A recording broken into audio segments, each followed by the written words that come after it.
Masyarakat kan butuh kreativitas juga kan, Bu? Oh ya, kan begini, kawan-kawan saya sering sampaikan, tempat terbaik kita itu adalah di masyarakat. Nah, kenapa?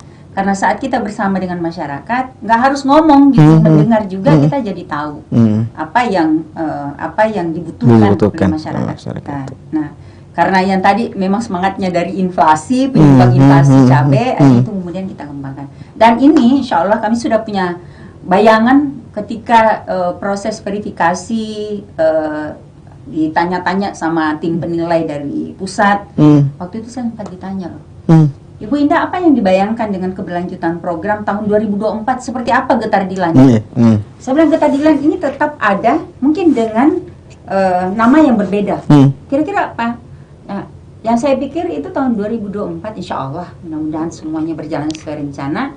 Ada program namanya Depan Rumah. Apa itu Depan Rumah? Daulat pangan dari rumah.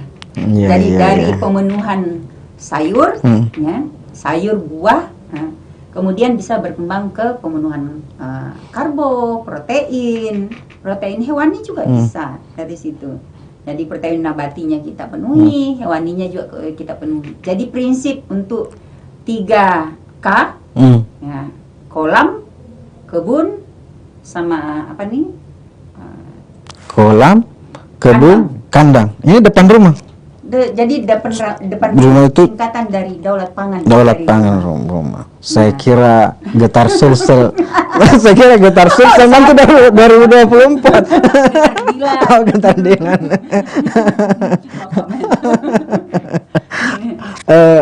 Dampaknya, Bu.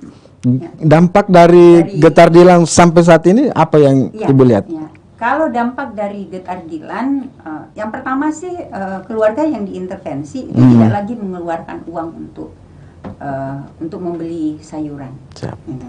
Dan kemarin diuji oleh tim verifikasi ke lapangan, baik yang kita diberitahu dan yang tidak.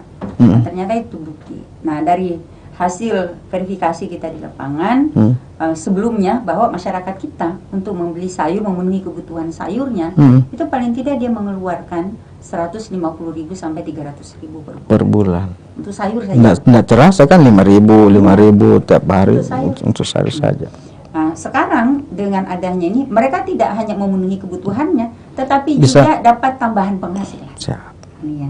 Khusus untuk cabai, mungkin kita lihat juga di video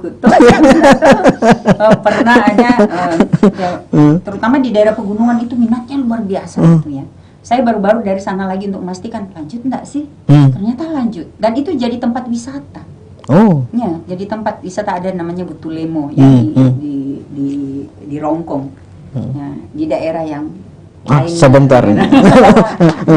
Jadi di sana masyarakatnya tanam cabai, dan itu bukan hanya di lahan pekarangan, tetapi juga di kebun-kebun, dan itu di semua lahan itu termanfaatkan dengan baik. Dan mereka penghasilannya bisa 1 juta sampai 3 juta seminggu. Iya.